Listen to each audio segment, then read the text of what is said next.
Thank you. Thanks so much for that introduction. Thanks Bhargavi, Liam, Shivani, Peter, Bapu Trust, INTAR, Satnam Travel, everybody who's made this happen, thank you so much. Oh my God, I'm in India! Oh, wow, this is incredible. Wow. And it's a culmination of an incredible many years of learning and studying, just receiving so much from the traditions of India. So I'm incredibly honored to be invited here, to be among all of you and part of this. And there are many things that are similar from the American, US, and European experience, and they're global and similar. There are also many things that are different between countries and regions. And so I'm really here also as a learner. And I want to welcome all the roles, because this really is about learning from each other. I want to welcome all the survivors that are here, people who've been in the system, been diagnosed, been maybe taking medications, been in hospitals. Welcome all the survivors. Also family members I know who are here. Welcome to the family members. The professionals, maybe therapists, there's some psychiatrists who are here, counselors, people who are involved in the professional role, researchers, rights advocates, people who are everyone who's touched by mental health issues. I want to welcome all the different roles here. And I just wanted to kind of get us started this morning by just take a few minutes, if you can just take a moment to turn to someone next to you who you maybe haven't met yet, someone you don't know, and just introduce yourselves and just talk a little bit about what it is that brings you here to this gathering. We'll just take a few minutes and then we'll come back. So just go ahead and turn to someone next to you.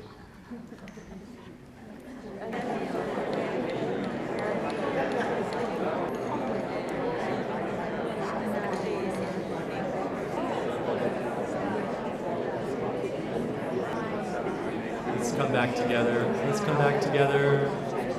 All right, let's come back together, everybody. Let's just keep starting.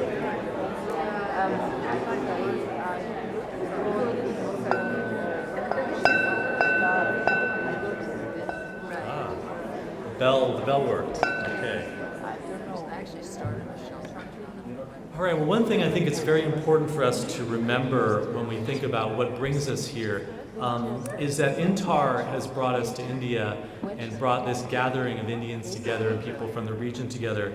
But also India has brought us here in a very real way. We should recognize that INTAR was founded as a result of all of the work that was done, all the activism and the organizing and the mobilization that was done to change psychiatry and to change the mental health system that really got its big push in the 60s and 70s with the survivor movement and the social movements of that era. The patients movement really came out of the social movements of the 60s and 70s. And so the patients movement was really brought forward by the women's movement. It was really brought forward by the gay rights movement. And those movements were given their push by the civil rights movement and the black liberation movement.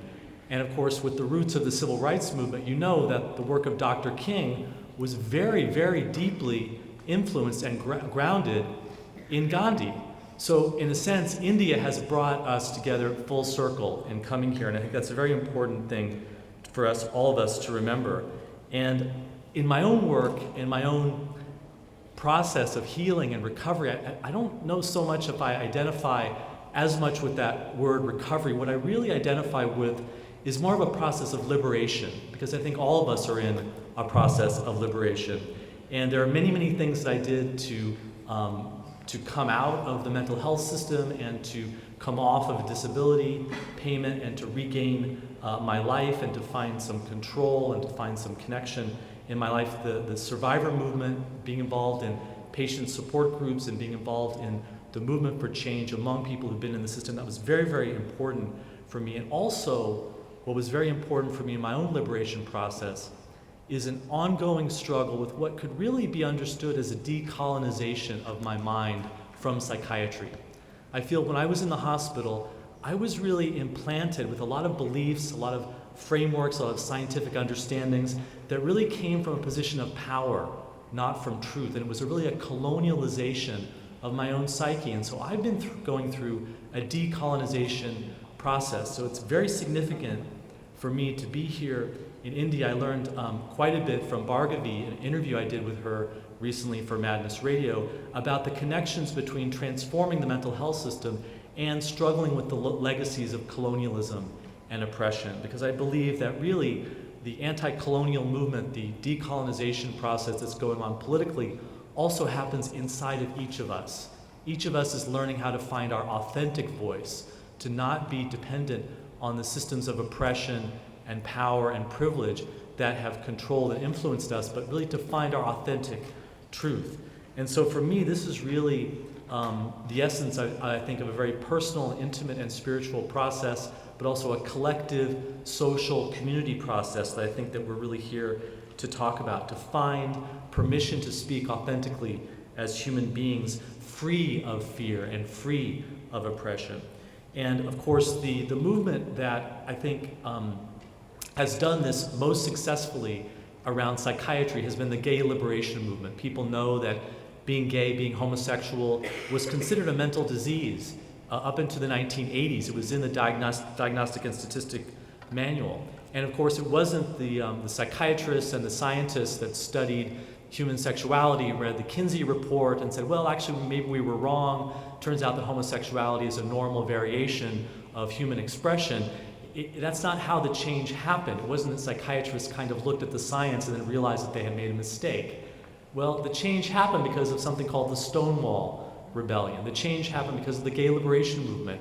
Pushed politically, it was activists, it was community mobilization, it was a liberation movement that was able to force psychiatry, which is a very fundamentally a political process, to force psychiatry to make that change. And so really, I believe that that's what we're continuing in, is this legacy to see human difference as normal, that no human being is other, no human being is less than. All systems of oppression are based on the idea that there's a normative standard, that men are the norm and women aren't quite as good as men, they're biologically inferior, or white people are the norm, and so blacks are not quite as equally human as white people. That when you're disabled, there's something broken, and you're not quite as fully human as the normal body or the normal abled person. And so I really believe that what we're here about is really to overcome that othering that happens, to overcome those systems of oppression that say one person is fully human and another person isn't. That all of those systems of oppression, whether it's sexism or racism or ableism, have always been based on a kind of false science. There have always been false scientific, pseudo-scientific claims of biological superiority of one group over another that rationalize and give legitimacy to systems of oppression. And so this is what I believe that we are struggling with when we're talking about mental illness, and especially the experiences that get called psychotic. That it turns out that just as being gay is a minority expression of normal human diversity, it turns out that all experiences that get called psychotic are also normal expressions of human diversity, especially when we look transculturally. One experience that is called psychotic and crazy and abnormal in one culture, in another culture is considered absolutely normal. My own heritage is mixed race. My mother is from the Choctaw tribe of American Indians. Now, when I was in the hospital and I was hearing voices, I was told that that was abnormal. But in my mother's tradition, if you don't hear voices, that's considered abnormal. That hearing the voices of the ancestors, hearing the voices of spirits, and hearing voices of nature is considered normal in most human cultures throughout history. And so there's a transcultural perspective that says that these experiences are normal in one context, and they're only abnormal because of cultural difference and because of those political differences. And I think this is also very important to understand, not just transculturally, but also from a psychological and neuroscientific standpoint. It turns out that all of the experiences, all of them, whether it's voices, whether it's paranoia, whether it's having disorganized cognition, whether it's seeing visions, whether it's collapsing into a very withdrawn state, all of the experiences that we call psychotic actually are normal human expressions that can actually be induced experimentally if you control the environment of the person that you are inducing the psychotic experience in. That all of the experiences of psychosis can actually be created if you control for the environment and control for stress, for example, for people's experiences of isolation, people's experience of sleep deprivation. So I'm actually offering a very special new workshop. I'm hoping to be bringing this workshop to India sometime soon. It's a very important new workshop, and I want to invite all of you to come to it. It's a workshop where you can learn how to hear voices. You can learn how to hear voices in this workshop. And, okay, well wait, let me describe the whole thing, because it's kind of a challenging workshop. It's 128 hours long, this workshop. It is very special because you can't leave the workshop, and for the entire 128 hours you're not allowed to sleep. I absolutely guarantee that you will hear voices at the end of this workshop. So there's also something called an exaggerated startle response. That's a joke, by the way. Sometimes people have come to me and said, "Hey, Will, I want to go to that workshop where I can hear voices." But there's also something called exaggerated startle response, that scientists were studying schizophrenics and they found out that schizophrenics have an exaggerated startle response. And so this means that the schizophrenic brain must be different, that we found this biological difference among schizophrenics. Well, it turns out, and I'll just make this short and wrap it up, it turns out that exaggerated startle response can also be induced in laboratory animals if you control for the stress and environment conditions. For example, maternal neglect or isolation can also cause those changes and those differences. So all of the things that we call psychotic differences are actually expressions of adaptation. They're responses to environment. If you put a person in the right circumstance, like a very stressful sleep deprivation situation or maternal neglect or isolation, you will generate these psychotic experiences. So what does that say to us? It says to us that the things that we call mental illness, the things that we call psychosis, the things that we call craziness or insanity, are actually normal expressions of being human. All of us have that potential within us. What I believe that we're working on is not to promote some normal standard of the normal mind, that I think we need to celebrate difference. But when someone comes to us and they're experiencing a different reality, they're in some kind of extreme state or altered state, what we're really helping with them is not to make them normal. What we really want to help them with is to help them overcome their isolation and their powerlessness. Their isolation and powerlessness. That when people who were in the gay liberation movement were liberating themselves, they weren't trying to become heterosexual again. They weren't trying to be normal by some oppressive normal standard.